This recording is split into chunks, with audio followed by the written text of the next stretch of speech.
Welcome to Leadership Rediscovered. I'm your host, Laura Siebold, and today I am really excited, and everyone's going to be excited because I have Sarah Giosi here with me. And if you didn't get a chance to grab a cup of coffee before this episode, don't worry. You don't need one because Sarah Giosi has enough energy to power the world. I am convinced of it. Sarah Giosi, welcome to Leadership Rediscovered. Thank you. I'm really happy to be here. I am happy that you're here.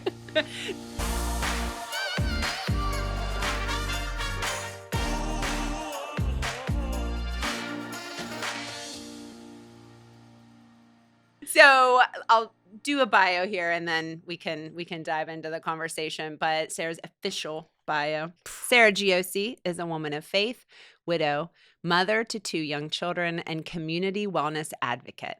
She is the owner and CEO of CrossFit Morgantown and founder of the charitable organization Forgiven Warrior, which we are going to talk about all of that. Sarah is also the owner and CEO of Giosi Complete Wellness, where she executes wellness coaching, motivational speaking, which we'll get some of today, I'm sure of it, online mindset and nutrition courses, and hosts a weekly podcast called Potential Podcast that you all need to check out because it's really good.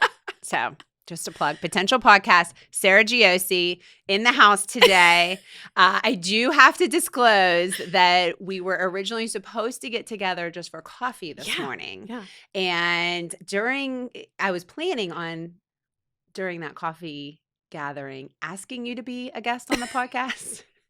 But instead, in rather last minute notice, I sent you an email and said, hey, instead of, that cup of coffee, can we just share that in front of 2 microphones? Yeah, right. And you being the amazing, wonderful person, gracious person that you are, said, sure. Yeah. No, actually, comfort zone right here. Oh, I know. Yeah. Tell us Minus about the that. allergy part that's going on, but, tis the season. Tis the season. That's all right. Yes. Yeah. So I just want to get right started with you telling us about your journey, your leadership journey. But yes, you are a professional in front of the mic. So yes, we'd like to hear about that too. Well, we'll see. We'll see if that comes across today. So leadership journey is really interesting. And I will tell you this. Already I'm sidetracking, but well done you, because when you did this little flip and you're like, instead of coffee, let's have coffee and talk about leadership. It was really good for me because it made me start to think more about leadership much more intentionally. And I realized it almost felt inauthentic to come in here and talk about my points of view on leadership and how I'm a great leader because I've never led myself. Oh, interesting. And so it forced me into a really good place of just kind of reflecting over the last couple of days about what is leadership? Why is it important? Do I do it well? And I actually, last minute, 9:30 p.m. last night, sent out like a dozen messages to either people I'm currently leading or people I used to lead and said, don't overthink this.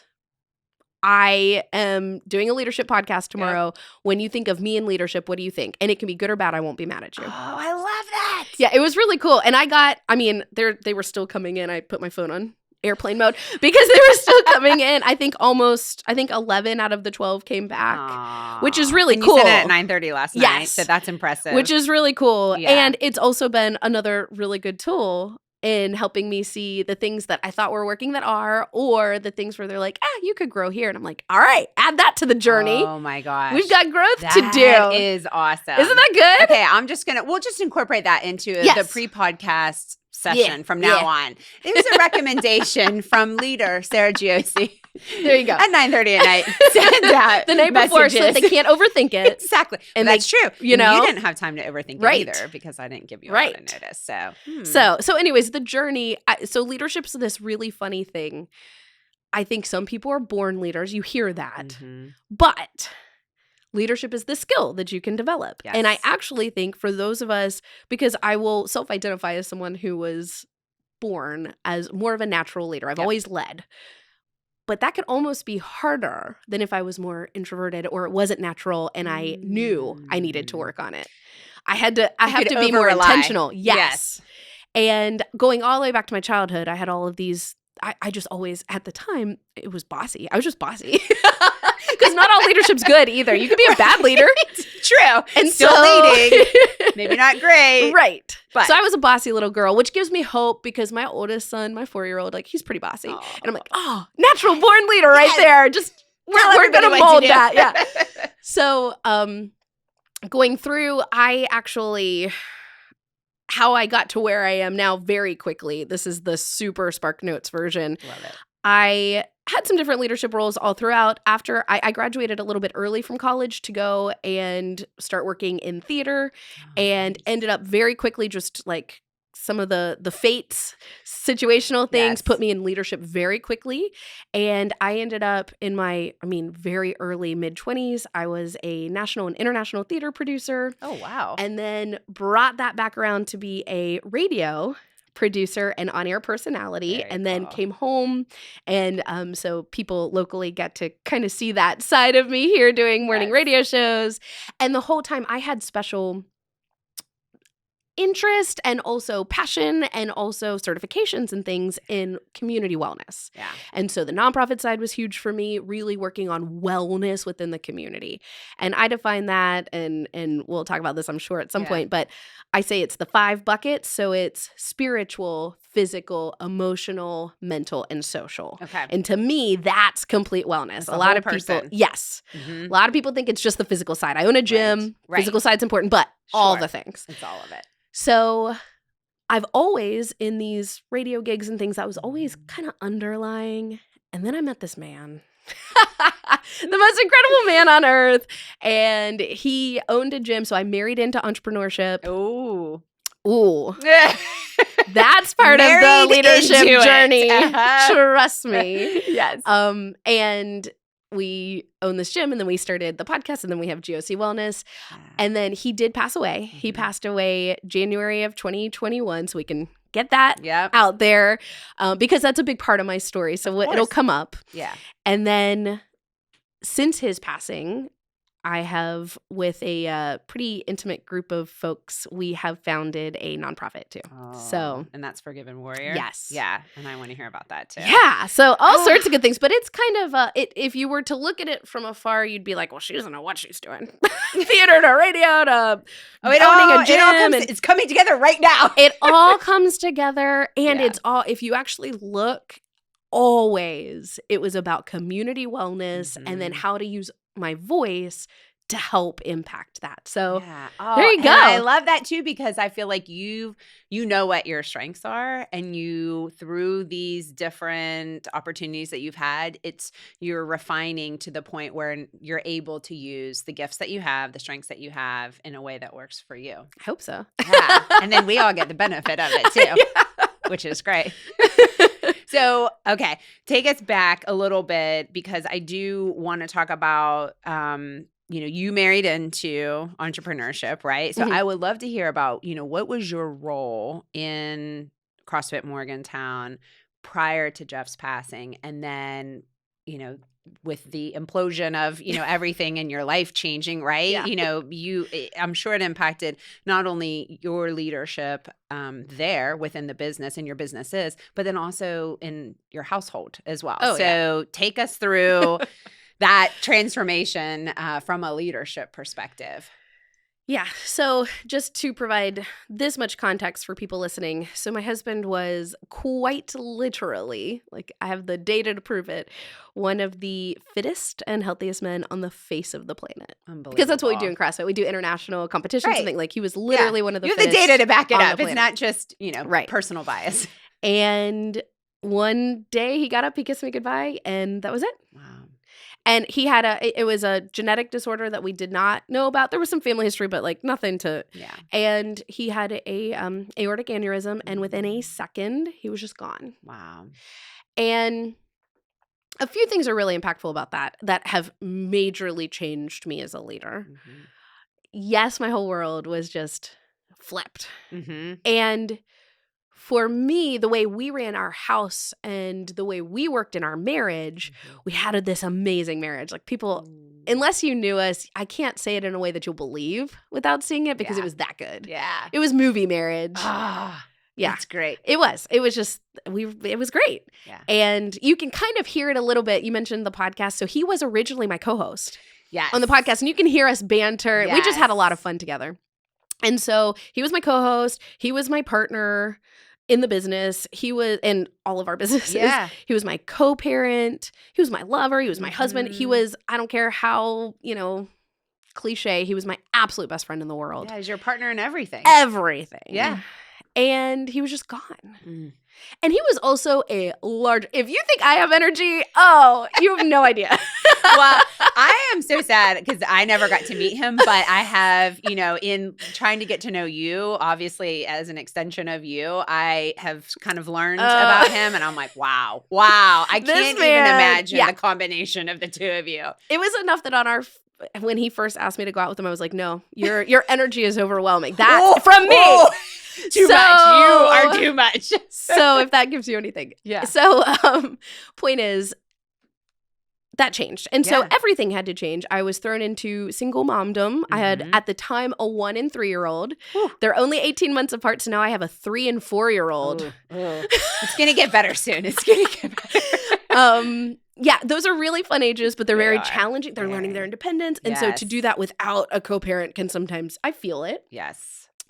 And I left my radio job because I was a morning radio show host. Can't do that. No, childcare doesn't exist at 4 a.m. Mm-mm. So everything shifted. Yeah. And I think in a lot of ways, it's been really good for me because immediately, the day after he passed, and I will tell you, I did this thinking it was going to be for my 200 members, and then it's like 75,000 people watched it or something, which was mortifying to me. But I made this video the day after he died. Oh, wow. And only because it was already spreading like wildfire. I had somebody literally message me from Jamaica. Oh my gosh. And I was like, I got to get ahead of this. Yes, you have to tell the story. Yeah. And I essentially was the PR person, not just for the gym, but at this point I felt like it needed to be for my family because, if you let people go, they'll start making up all sorts of stuff. Yes. So I immediately wanted to get ahead of it. Selfishly, for my sake and my kids' sake, I didn't want stories out there. I wanted people to know what happened. Right. And it put me immediately in a position that for me and my personality type, I'm a very authentic person, but I've not always been a super vulnerable person. I'm authentic, but I'm also, it's curated. I will tell you the truth and I will show up, but I'm not going to share all those pieces. I actually really don't like that about a lot of our world right now. And this was a time where I needed to be very vulnerable in saying, this happened, and also, I don't have it figured out. This happened 24 hours ago. Like, I don't know. I'm opening my whole world to you, and you're going to see it all, the good, bad, and the ugly. Here we go. Yeah. And you're going to be on this ride with me. And so it challenged me in that, which was really great.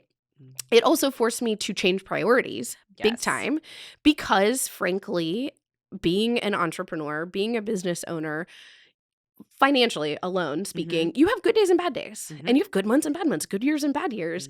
And it was always okay because I had the steady, good income, health insurance, and I left that. So it changes priorities. It changes how I talk about money and sales. Yeah.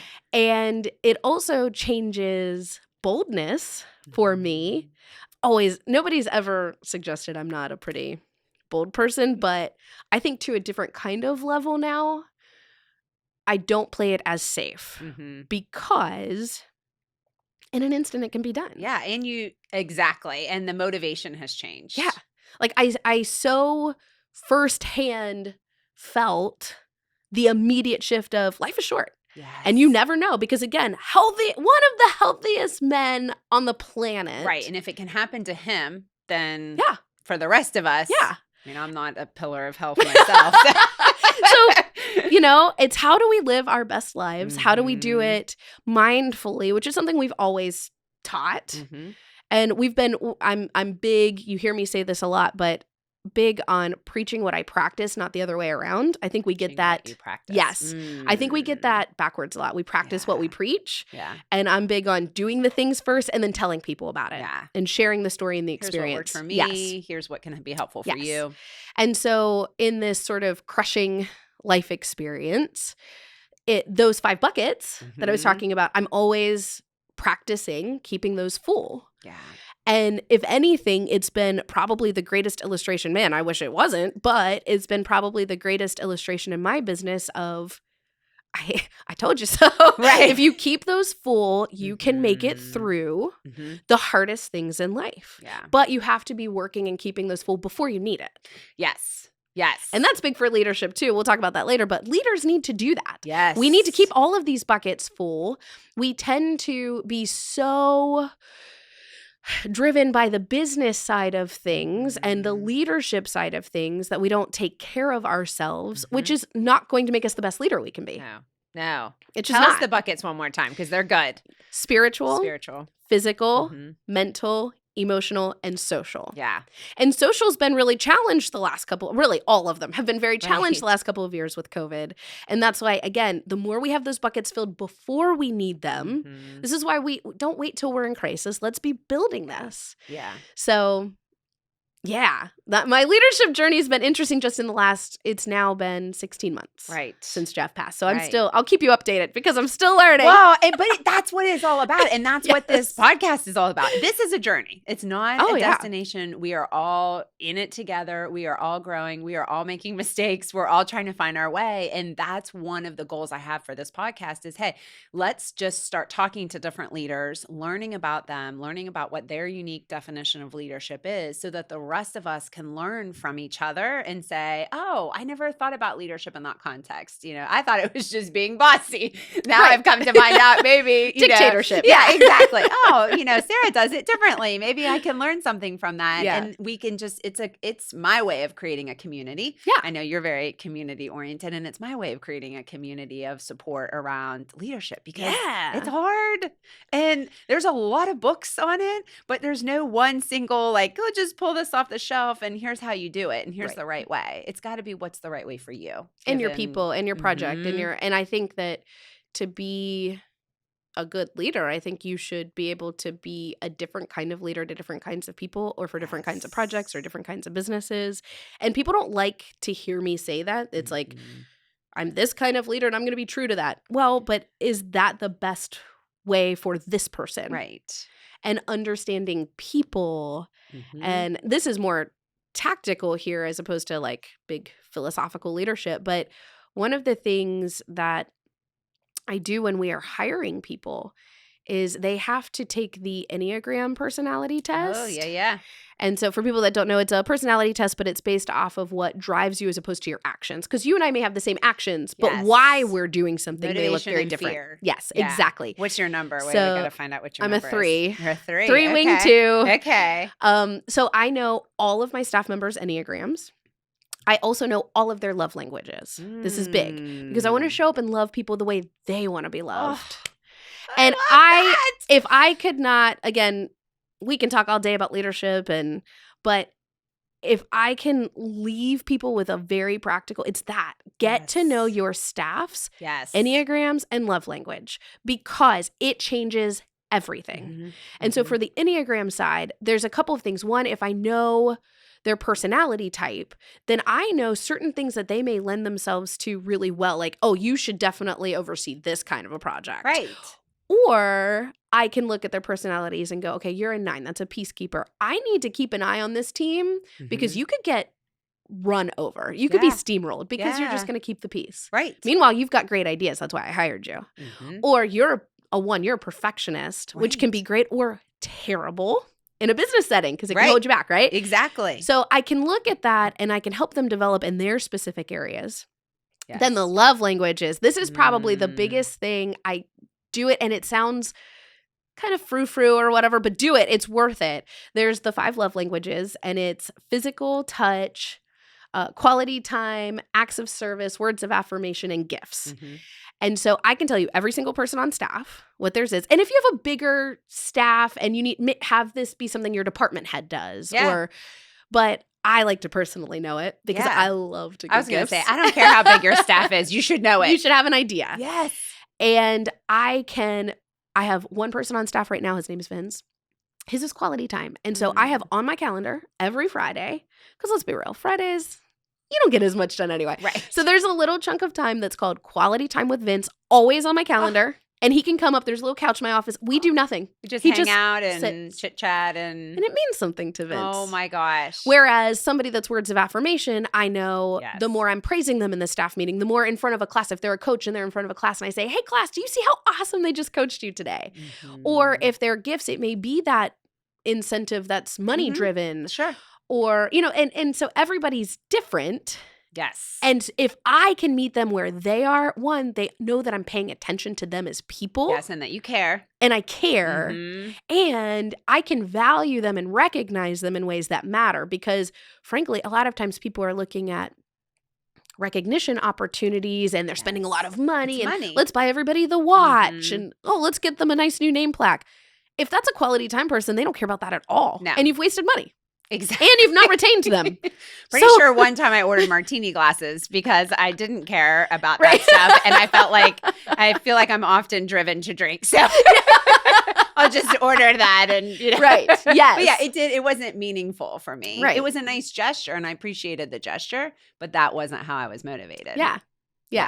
So Oh. those are just, I don't know. We weren't actually supposed to get super No. practical and tactical right now. But that is brilliant though, because what I love is you use the word love. And I think that is a scary word for people in business leaders in general is, love. And then that's like feelings and emotion. And no, we cannot have that in the workplace. That makes me feel uncomfortable. And you just brought it right in there. And I agree with you, just given what I've observed over the past 20 years of successful leaders and just managing a team myself. I agree. Each person, it's like having children. Each child is different. Totally different. Same family, same parents usually, but like each child's different. And you have to learn that this style doesn't always work unilaterally. So I've got to learn what motivates these people, and it requires more time. It requires more energy and effort from the leader to say, I'm going to learn about you. I'm going to get to know you. I'm going to care about you. And I'm going to try to adapt my own style to help you be the most successful that you can be. But it's worth it. It's worth that investment because you're going to get the best return out of that person. They're going to be performing at their best level. And hopefully you won't have to replace them as quickly. Exactly. Or you have great talking points for the next time you do have to replace them and you have recruitment or yeah. So I think that there's actually the business money side. I think that the feeling sides can play a role in. Yeah. And I'm not Miss Feelings over here. I'll be honest about that. I'm just not. And again, my Enneagram type is 3. We tend to be like, feelings, that gets in the way of productivity. You know, like get that out of here. So that's not, but caring for your people and going back to, you asked, I don't know if you actually asked this or you alluded to it, but what is your definition? Yes. Of that was going to be my next question. Oh, so, well, hey. Please go ahead and answer it. Because I think that leadership is this funny thing, and going back to everything you were saying about there's books, but there's not a one size fits all, and that's good. There shouldn't be. Right. We don't want a bunch of the same kind of leader. No. We don't have a bunch of the same kind of people, No. and or businesses or clients or anything, right? And so, I think that you could always look at communication and grit and all of these amazing things. And I definitely think as the leader, being a visionary and looking at metrics and things, all of that's important. Yes. But to me, the difference in a good leader and a great leader is, and again, it goes back to my little theater background here, it's the storytelling. I think it's being able to help people see, whether it be the organization or the project or the client or the staff member, what their role is in the bigger picture, and that you're a part of something much larger, and that there is a story. There is the true arc. There's a beginning, middle, and end. There's the climax. This is the part where we've got to this is the grind part. And then the fancy theater word, let's educate everybody. The fancy theater word is denouement. Ooh. And that's when after the climax, you start to come down toward the end, right? And it finishes. And understanding, I say all that, it sounds crazy, but I say all of that to say, helping people understand the story. What is the story of the organization? What is the mission? And it should be a story. Yes. And then what is the story of your impact? Not just we served X many people. What is the story? How did you serve them? What is the impact? Right. And that doesn't have to be nonprofit. We tend to think about impact as nonprofit only. Mm-hmm. No way, man. If you've got a business, it should be having some sort of impact or else sell that thing. Yes. Why are you going through this? Yes. Right? Exactly. And so, yeah. understanding the storytelling side, I think that's what inspires and gets people on board and helps. I don't care if you're changing the toilet paper and you're my custodian. You need to understand the role, the character that you are in this bigger story and how it's so stinking important. Yes, what your role that is, we what have, the part yes. you play. Yeah. Everybody has a part. Every project has a part. It matters. And I think it's the leader's job to be the narrator and to share that and to get everybody on board, making sure everybody's a part of the same story and then making sure they understand what role they're playing in it. Otherwise, you can be a great manager. Yeah. You can tell people and help them do a good job and meet your objectives, but that doesn't make you a good leader necessarily. No, that's managing. That's management. And there's a difference between managing and leading. Yeah. And that's why, again, when I sent my message out to people, it was, I can look and say, this organization is successful. Here's the projects we've successfully completed. But that means you could be a terrible leader and still make money. Yeah. Yes. Right? We've seen it. We see it yes. all too often. Yes. There's too many examples of that, actually. Another reason why we're doing this podcast. We want to show the positive side of good leadership and how you can get even better if you lead that way. Yeah. So, yeah. Okay. Well, are you willing to share some things people wrote? Oh,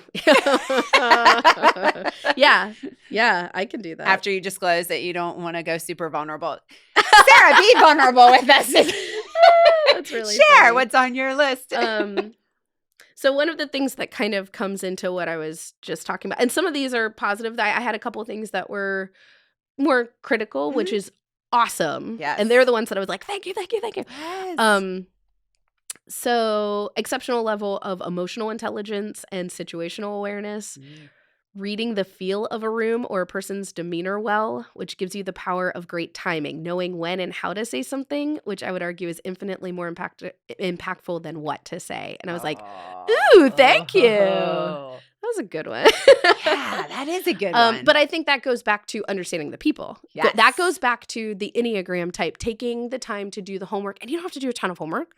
Understand the basics. No, but that's helpful for that person too. You're giving them a gift. It's not just helpful for you as the leader. You're giving them the gift of greater self-awareness in the process. Hope so. Yeah. And a common language to talk about. Yes. So keep going.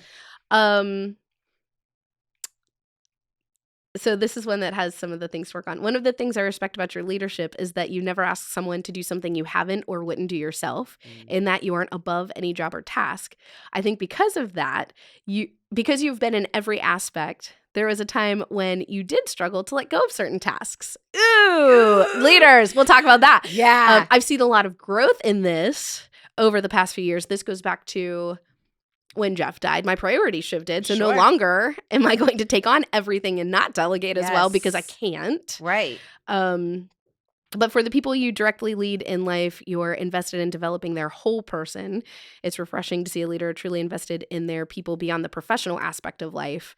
And you lead people that aren't face-to-face with the podcast, and it's very humble. I don't want to – now I feel like But the point is, I think that goes back to – getting to know the whole person and trying to understand the things that motivate them and drive them.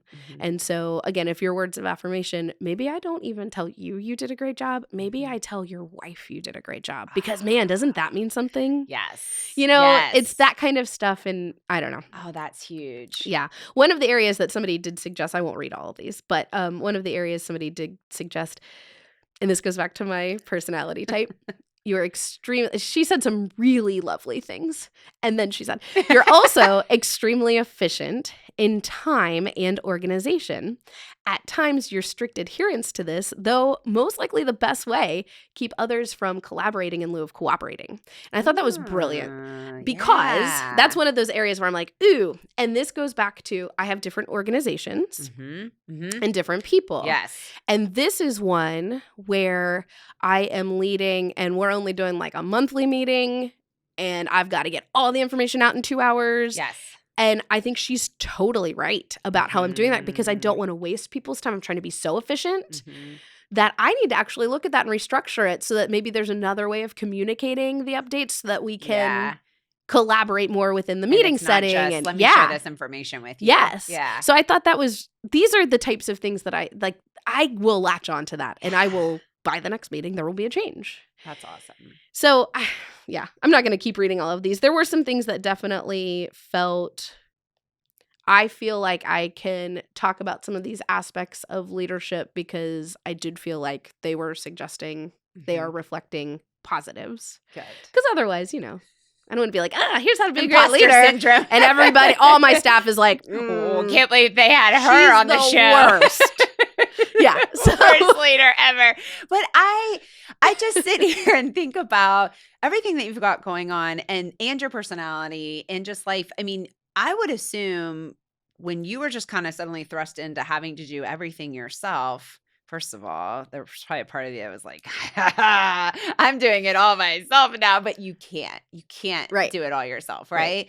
And I would think that was probably really scary in the beginning too, of like, how am I going to do this? I don't know. But how did you delegation and learning what you did about your people. I mean, I would assume you had to figure out pretty quickly how to get pieces and parts moving that you weren't just doing all by yourself, even if you were capable of doing it all by yourself. Right. And so this goes back to talking about that journey. All of this has been leading up. Mm-hmm. It's not like Jeff died and I was like, all right, I'm going to be a leader today. Right. let's do this.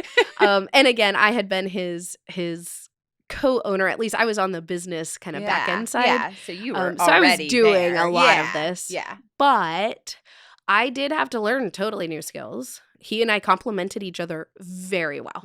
And so he did things and I did things and we kind of departmentalized. Yeah. So there were definitely things I had to learn. And the delegation side, that has been a longer, since having kids. So going back before he died, that's been a longer journey of like, got to get better at either saying, this doesn't matter. Mm-hmm. Why do I care about this thing that takes all my time, makes me no money, doesn't bring me joy? Like, is it making a big impact? What am I doing? Yeah. And deleting. Mm-hmm. And then finding the things that I can make more automated. And we have so many tools now in this world. Yeah. And then finding the things that I can delegate, which means finding the right people. Yes. That's the trickier part. Yes. And you're an HR expert, I mean, that's the trickier part. It is. And so being really defined, this goes back to your definition of leadership. Mm-hmm. If you know your definition of leadership, you can find the people that will work with that and that will be better on your team to be led. Yes. Yes. And I think that's something that took some years. Yeah. To learn. I learned a lot from my husband's mistakes. So perfect. He was the most inspirational, like, community leader. Man, he could just look at you and you'd be like, whatever you want, I'll do it. Like he was just this force. I can't even explain it.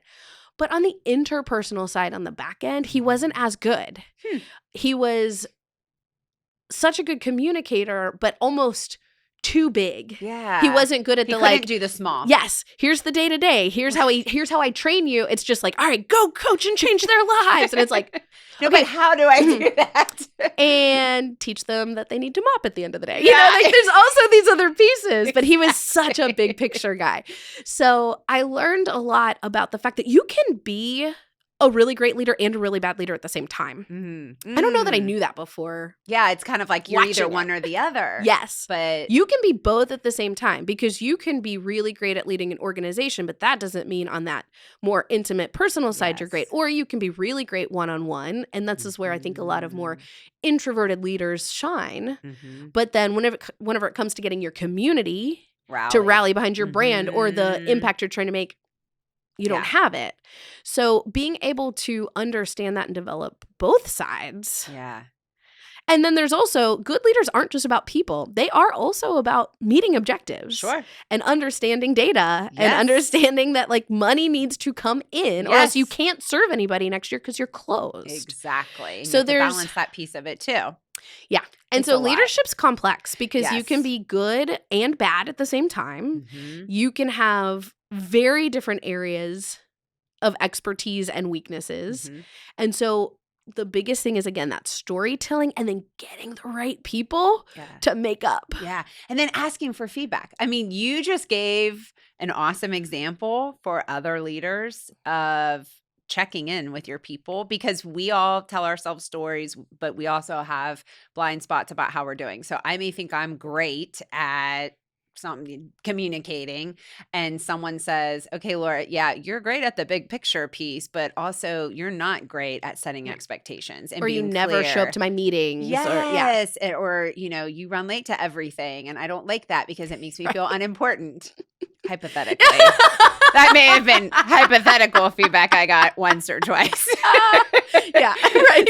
So, but if you never ask, and it's humbling, it is vulnerable to ask for that feedback. I worked with a leader who, at the end of our performance review, which was really supposed to be his time to give me feedback, he would always ask, how can I be a better leader for you? Yeah. And that the first time he asked it, I wasn't prepared for it. And then I realized he was going to keep asking that. So I had to get ready. But I just asking that question increased my loyalty and commitment to him as my leader, because the fact that he even asked a question mattered so much to me, that he cared to know the answer. Now, obviously, you got to act on it. And you already said, hey, this is going in, I'm implementing these things that I'm hearing about. So you have to act on it too. But just the fact that he even asked the question was so meaningful to me. But I think it's also about the building of the trust up to that. So the reason I believe this, that the reason people felt comfortable sending me even criticism is because they know that when I said good or bad, I won't be mad at you, that I meant it. That you meant it. And so if you're the kind of boss who has been more in a or you haven't a dictatorship, or you haven't built that trust, they're not gonna be honest with you about the things you're not doing well. You're doing great. Hey, you're awesome. Writing my resume for my next job. So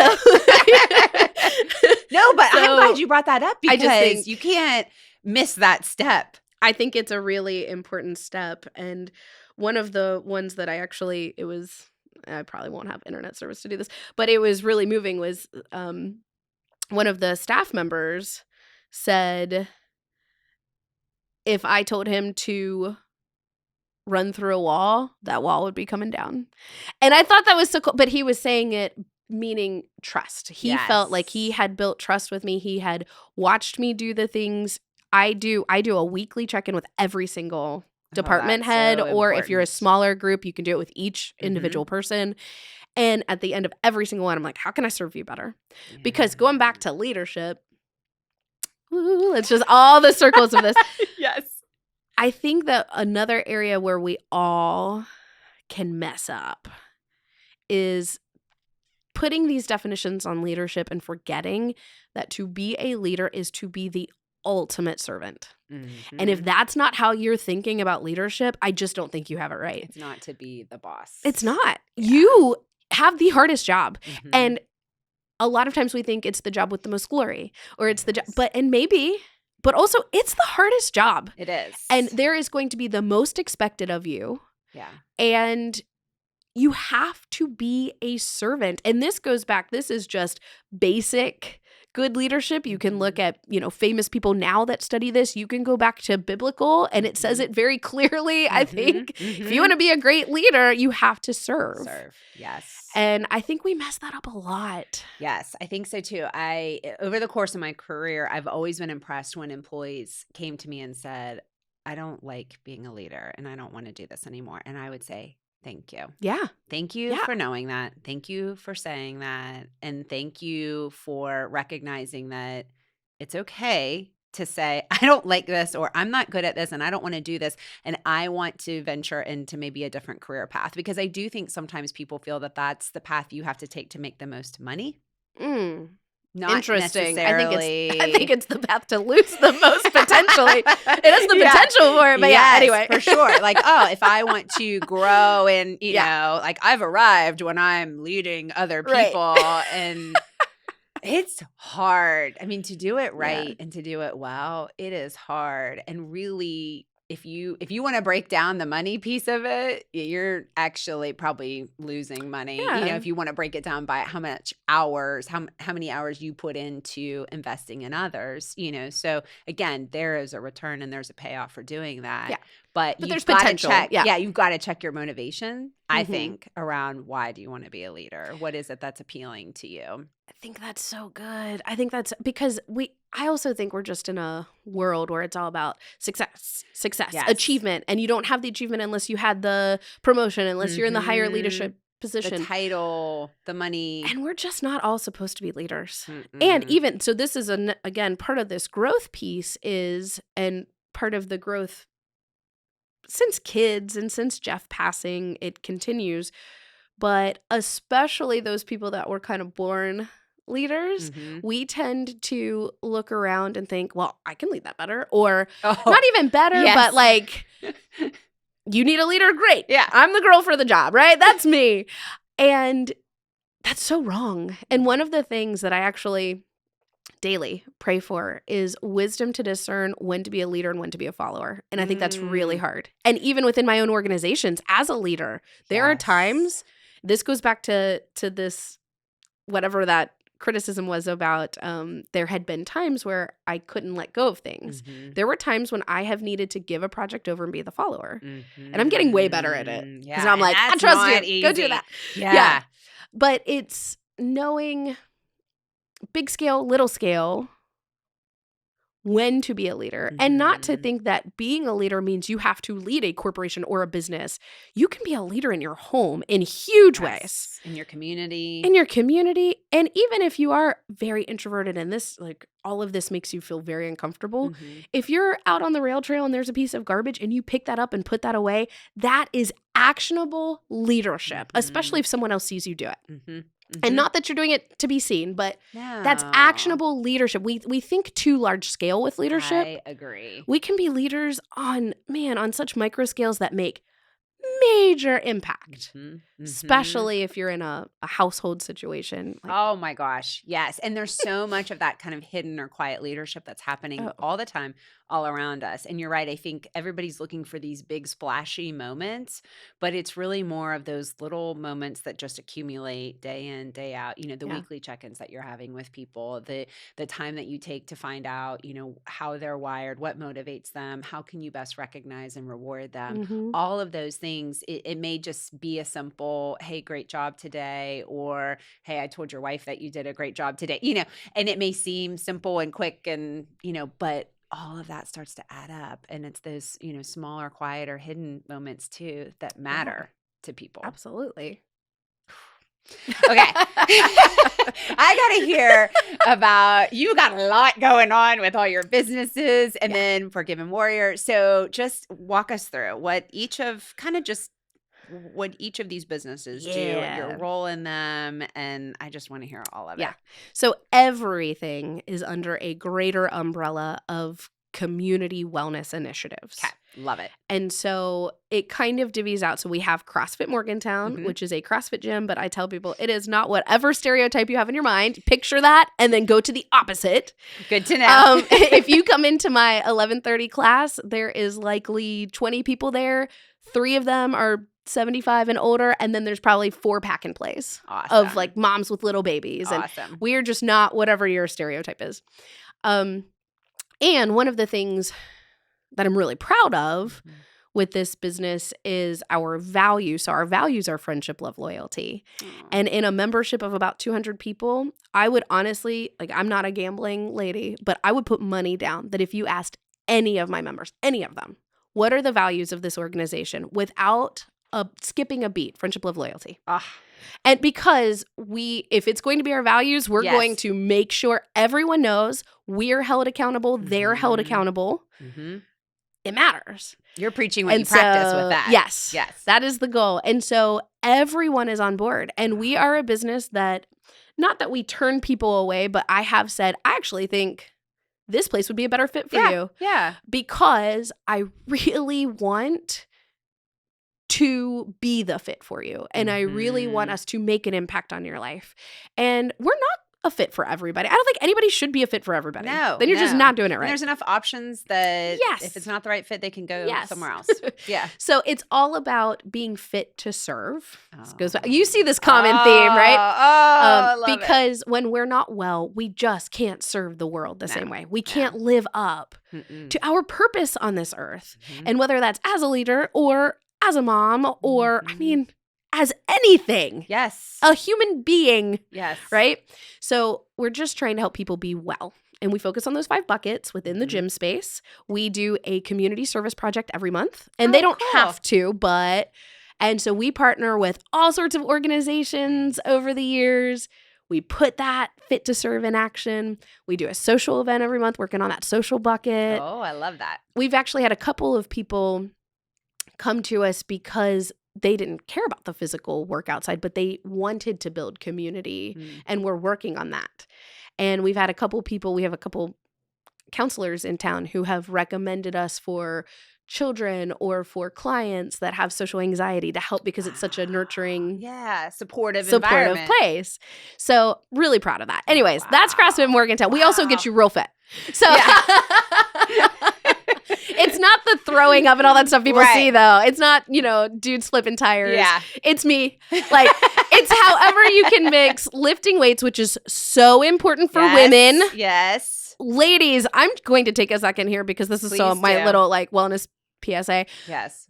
Women think I can't do CrossFit because it's flipping weights tires and flipping tires and it's all this stuff. And I'm like, you guys are the ones that need it the absolute most because we know that strength training is going to impact, well, it impacts everything, but our bone density, we've got a problem with that, ladies. Yes.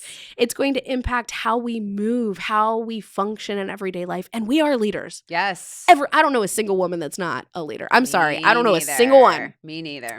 So, And it goes back to my whole thing. Now I'm making this. It's fit to serve. And it's also the number one reason why people end up in assisted living is because they cannot get up and down off the toilet. I was so hoping you would tell everyone that because that was mind-blowing the first time I heard you say it. Say it one more time into the camera. So the number one reason why people end up in assisted living is because they cannot get up and down off the toilet. So if you come to me and I can just keep working with you on air squatting.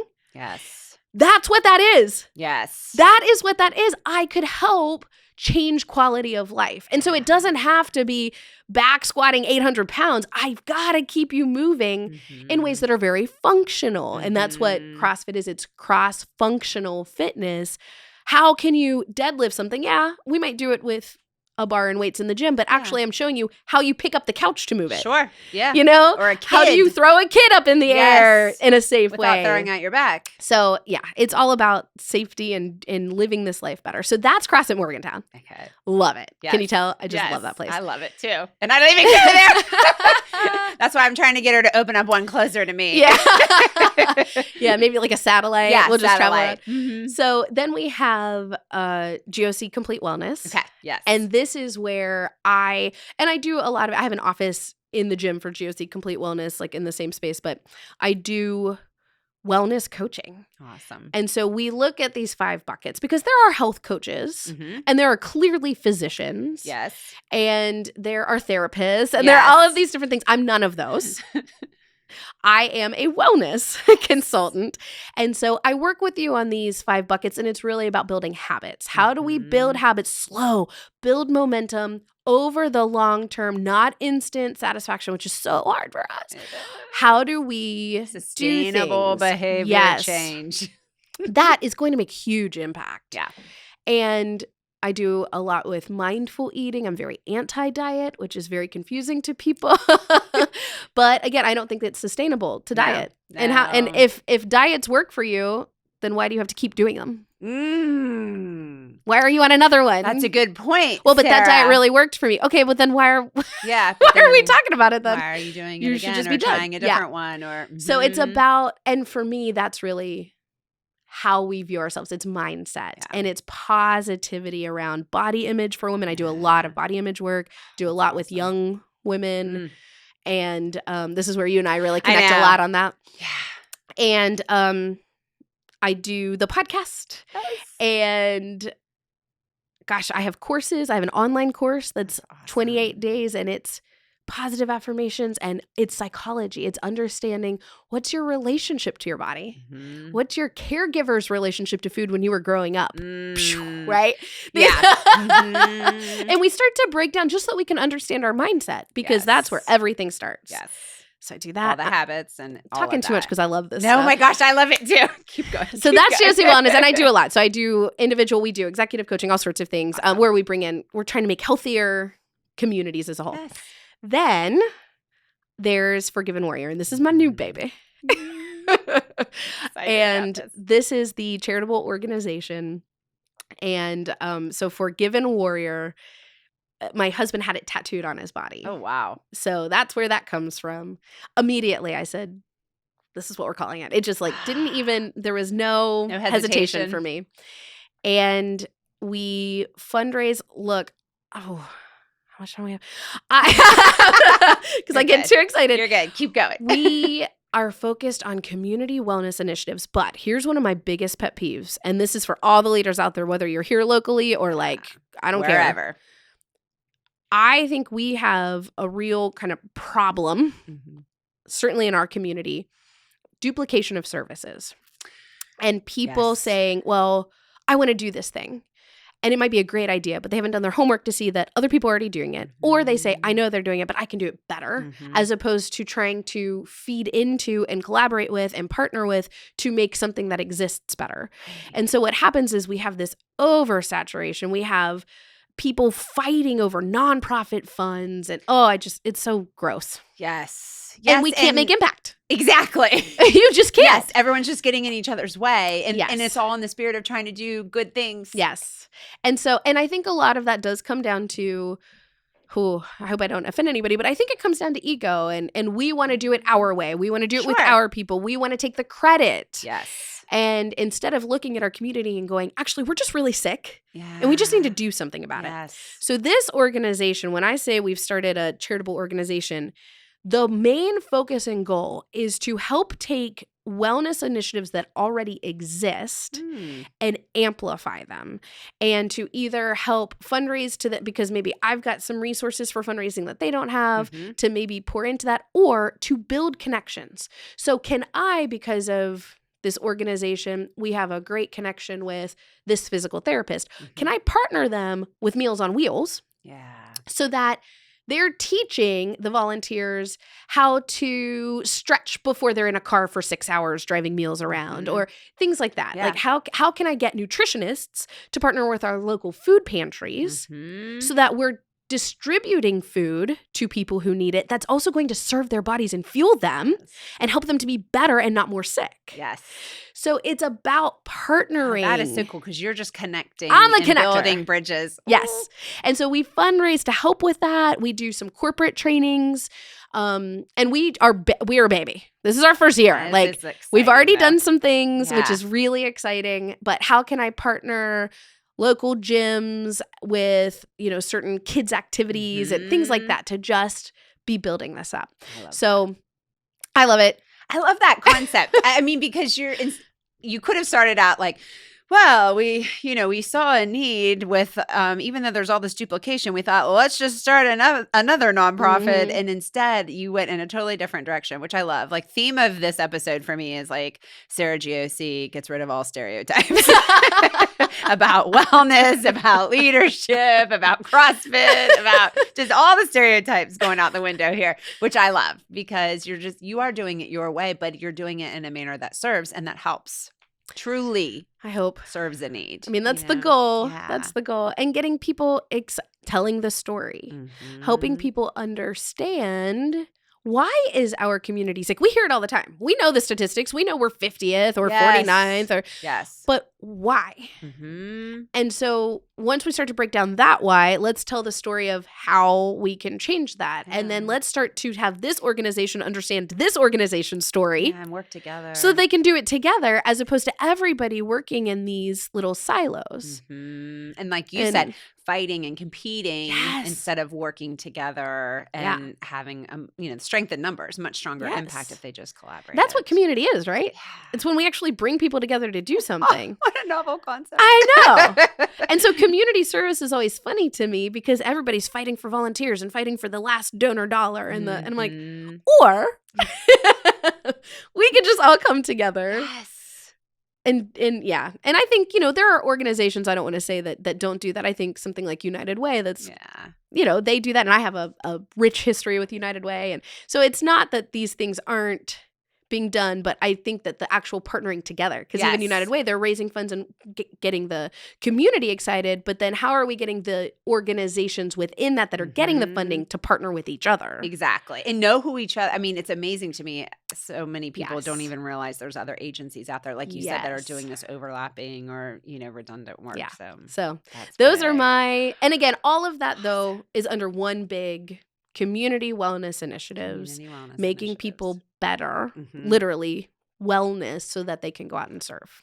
Amazing. Amazing. Okay, so something I am very curious about you is with all the time and energy you put into other people's buckets, how do you get your buckets filled so that you can pour into What others? A good question. Thanks. Oh, yeah. So this is a top priority. Yeah. In businesses, they always tell the owner, pay yourself first, which I've not been good at. I'll be honest. There are some things I'm still working on with my leadership. But I think that about wellness. Pay yourself first. And you can use all of those cliches of the air mask on the airplane, put your mask on first. You can't pour out from an empty cup, all of those. But they're cliches because they're true. They are true.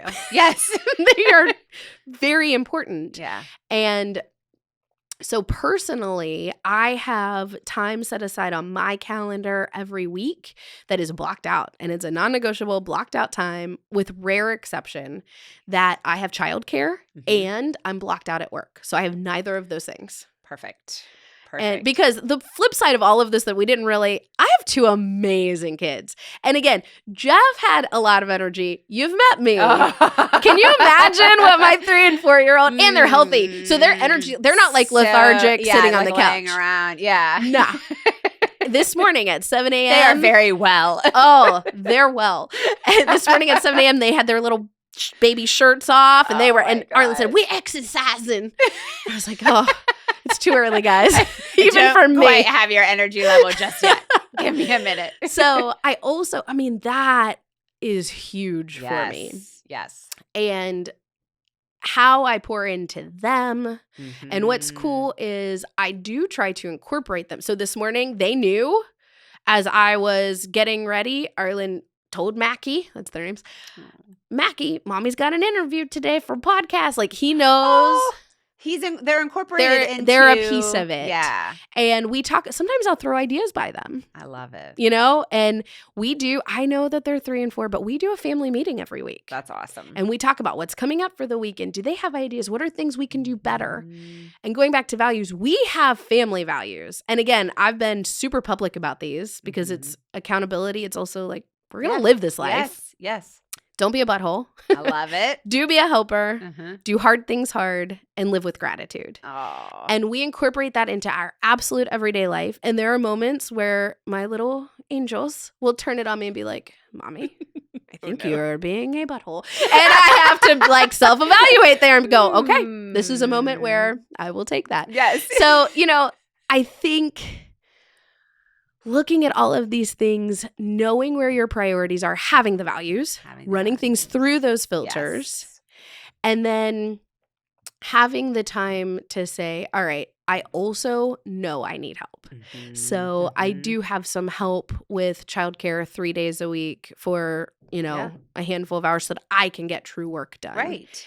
And I do have an amazing friend and family group. I mean, it's nuts. Well, I can't say I'm surprised knowing you. Like, who wouldn't want to be a friend of yours or a supporter of yours? So I'm glad to hear that. No, they're awesome. And they're so inspiring. And, they say surround yourself with the people that you want to. Yes. They're just the best. And we live life together. And it goes almost back to this 1950s idea of community where we do show up to each other's houses with meals if we know that the other person's been busy, and we will volunteer to pick up each other's kids or do things like we'll show up. The whole it takes a village. I mean, that is true. It's true. Yes. And I think it's a harder time and place in the world to find your tribe, as they say. Yes. And so, that's a whole separate podcast on like, how do you do that? But I do it because those are going to be the people that will show up. And in a time like what we've had, man, to have, and gosh, all you have to do is look at Jeff's Facebook or my Facebook. I'm the worst at social media. But if you, that's something I delegate. Like you probably have a lot of time for that, so it's okay. I think it's a rabbit hole. So I delegate that one. But if you just look for a second, you will see the outpouring. And I think that happens a lot when somebody dies. We idealize them, and this was like different level. Yeah. And I think that one of the differences was people weren't idealizing Jeff. It wasn't this like ideal version. It was honest. It was, And so his impact has allowed us to be nurtured by people in a way that I could have never dreamed.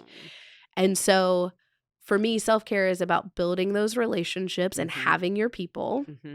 And then it's about having true quiet time. And even on the days I have my kids, I'm a work from home on Tuesdays and Thursdays. And even then we have a couple hours that's everybody quiet time. You have to go to your separate rooms. Yeah. We are not hanging out. And you can do what you want in your quiet time, but no noise. Right, but you're teaching them the importance of that too. We need to clear those brains. And if they don't have quiet time, they're different humans. Yes. Right? Because then they're wrestling. Grown-ups. Yes. This is a survival tactic, not a self-care. Yeah. No. Yes.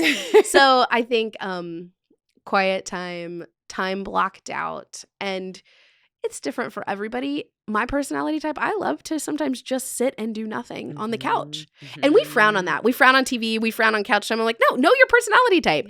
I need 2 hours of pointless television sometimes. Yes. That's okay. Yes. Now, if that's my whole life, it's not. Or if it's an escape from your life. Right. That's different. Yeah. But I can sit down and enjoy a movie and just not, and that can be some of my self-care time without the boys. That is just about me. Yeah. It doesn't have to be a massage. Yeah. It's what works for you and what's restorative for you. Yes. But you're right, you have to know that. Yes. And you have to take the time to kind of investigate that for yourself. And I think much like the building trust, you also have to build into your absolute daily, whether it be the quiet time or just general wellness, right?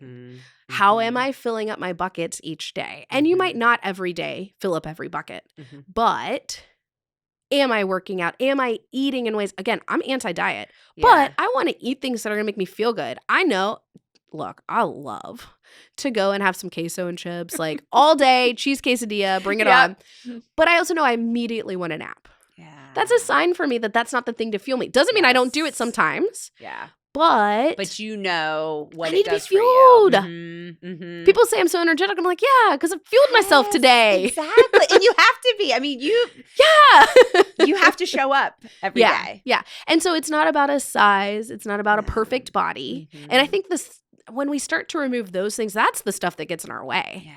When it's about just what makes you feel good. Yeah. Then it doesn't feel hard to nourish our bodies and to eat in ways because it's not about you get a reward. Punishing ourselves. Yeah, you get a reward for doing it. And I agree because I like me some chips and queso right, too, man. But if you didn't already have another meeting, that's what we'd be doing right after this. So we can take our Friday afternoon nap. Have to. Right. What is it? Preach what we practice. Right.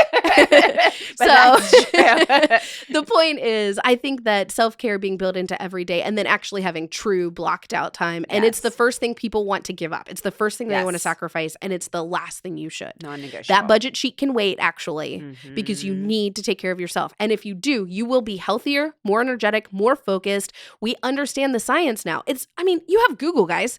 Just Google health and leadership and you're going to see all of the studies that have been done. Oh, yeah. They're going to show you why it's important to be healthy if you want to be a good leader. Yeah. Changes your brain chemistry, your hormones, everything. Everything. Do it. And come to me. I would love to work with people. I have to say, I'm sure people are going to be inspired by this conversation. So if someone's listening in and is thinking, okay, I want to devote more time and energy to wellness, what's like a first step, like a little actionable thing they can do to get themselves on that path? Mm-hmm. Well, it's tricky because I think first, going off of those 5 buckets I gave, physical, spiritual, social, emotional, and mental health, first thing I would do is just think kind of broadly about those and which one needs your attention the most. Okay, that's good. Because for some people, it may be getting into the gym. For some people, it may be finding your tribe. Right. For some people, it may be maybe your spiritual, and that doesn't have to be church, but maybe it is. Maybe you need to find a new church or a small group, or maybe that is even just that quiet time. Yeah. Maybe it's just that solitary time. All of these different things. I think kind of pinpoint out of those 5 which one needs the most, and then come up with one little thing. I am all about momentum building. Do one tiny thing. That's it. Just one thing. Don't try to change your whole life overnight. That's not going to work. No, I've tried that before. It doesn't right? work. I mean, we've all done it. Yeah. It doesn't work. And we know it. Super restrictive diet, and I'm going to exercise for 12 hours a day. Yes. It just doesn't work long term. It might work for that event that's coming up next week, but it's not going to make your life better. And it's not going to make you a better servant in the world. No. So that's what I would say. And surround yourself with people that care about the same things you do. If you're surrounded by people that are, and go to Mindset First, that are super negative, super critical, don't have a nice thing to say, and they don't care about any of those buckets of complete wellness, it's going to be so hard for you to do that. Without a doubt. So just like find people, and you can do it. Everybody can do it. Community to support. But that is so true, because you can have the best of intentions and the motivation to want to get healthier, better, whatever the word is. But if you're surrounded in an environment of, people or things that aren't supporting that, and even maybe trying to destroy the progress you are trying to make, then it's quite a hill to climb. And that's tricky. I'm not saying go out and divorce your husband because he brings home, Pizza and I'm not night. saying quit your job because there's always something in the communal kitchen. I'm not saying that, but start to understand and find some people that will build you up and what it is that you are after. Yeah, and give you some accountability too. Yeah. Because that's important. Yeah, but I think it's all about the self side. Understand who you are and what you want. And it's okay to be really honest about it. Yeah. I love that. There you go. Gosh. Okay, I've already decided that. Will you come back for future episodes? Okay. Because we could just go on and on and on. There's like 10 sub episodes in here. Yeah. But in the meantime, if people want more Sarah goodness, you can listen to the Potential podcast. You can go see her at CrossFit Morgantown. Yes, we're on the Green Bag Road. Giosi Complete Wellness. You can get one-on-one coaching. Which is awesome. Let me say this too. And this doesn't make me any money, but part of that community side, to wrap this up, at CrossFit Morgantown every single Saturday at 10 a.m. totally free. Oh, it's the only class we have. That's so cool. We close the whole place down on Saturday except for 10 a.m. and it's free to everyone. Always. Very cool. Because we know not everybody can maybe find it right now in their budget or something, but we want you to be a part of our community. Don't let it, even if it's once a week, come out. Yeah. And we would love to have you. Yeah. Green Bag Road, Morgantown, West Virginia. Yeah. For those, we have someone listening from Jamaica. It's a longer trip to get here. So FYI. Yeah. What have we left on the table for today that you want to make sure that we cover? I think the biggest thing is that self-reflection, whether you are the person that's looking to be healthier or you are the leader or whatever, where whoever's listening to this, the self-reflection side to say, this is what I want, this is who I am, and owning it, as opposed to fighting against it. It doesn't mean you can't develop into a better version of you, but especially for the leaders, how do you define leadership? And then look around at where you are a leader. Does it align with how you? And does your team describe you in the way that you aspire to be and think you are being? That's what I would say. Love it. Okay. I do a lightning round at the end. I kind of felt like Oh. you were a 7 on Enneagram. I see 7 out of you. Oh, that's so funny. Mhm. Not even a little bit.